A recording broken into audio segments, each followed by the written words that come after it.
Hi everyone, so today we're going to work a little bit more on roundhouses and just change steps for footwork today in general.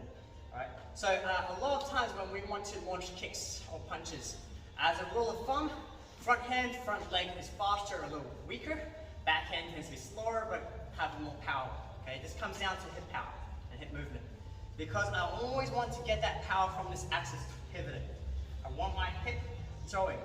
The reason why we constantly say hip, hip, hip is this is where most of our body weight is. Okay, our center of mass is roughly around this, just above the hip level. So if I'm throwing this around, it means that my power, my body weight is going through. I'm throwing that mass, literally throwing my weight around. Okay, so in order to get a big, powerful hit, I want to be able to get that momentum and throw it through. So I can go here. So if I'm using a roundhouse kick here, you'll notice that here, look at my hip. Twist, twist. Okay, if I've got a belt on, this will be whacking back and forth all the time. A lot of big mistakes, especially for beginners, is they're always just trying to throw that same limb around. So if I'm doing a roundhouse kick, they're just trying to throw that leg up and using that hip flexor muscle to just go and flex that hip muscle. Boom. Okay, you'll notice that there's not a lot of power in that. Okay, in order for this to work, I actually need to twist my hip and look, my leg comes out straight. It comes out more or less like a bat than it is actually a bending limb. So I go here and I twist my whole body across for that kick and get that body weight into it. And you notice that even if I don't put a lot of effort into it, I can get a lot of power simply from that momentum and from my body weight in there. Now, why I'm trying to go through this, all right, today we're going to work on a footwork of changing our legs back and forth. Boom, boom. Okay?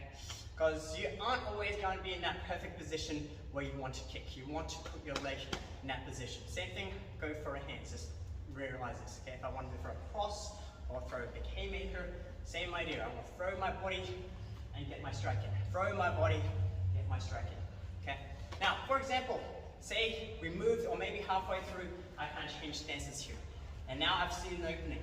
I want to get a nice big hit right into his leg or his hips or anywhere I want to go. If I have this leg in front, I can still get some power, but it's not going to be the same amount of knockout power I get from a back leg. So I'm going to do that little change stick. Now, small details. It's not just a matter of jumping over and then doing a kick from there. Most of the times if you do that, it's a bit too slow. So for here, what I'm going to do is I'm going to switch, and my heel's not actually going to touch the ground. I'm going to start using my Achilles tendon here and actually going to bounce a little bit. So I'm going to kick here and just do something like this. You see my heel doesn't touch the ground. I'm stiffening it and pushing my weight into it. And you'll get this little bounce. It's just like when you're skipping, right? Like this, just from your tendon. So from here, I switch and go through. And get that power and get that speed through it. All right, so I can go from here and switch. Very powerful hit. Sometimes I do this even if I'm not really in a position, okay? Maybe I'm going to play around. You can use this as a bit of a tactic where I'm trying to confuse the opponent, which I'm switching, boom, boom, okay? They don't know which leg I'm going to go for, and now I can go 1, 2, I go that kick from that way, all right? So just a small little tip in terms of footwork and also hip power. We'll always go back to this. It's always going to get that hip, get that rotation, how to maximize the power output, okay? Anyways, great job. Thank you very much.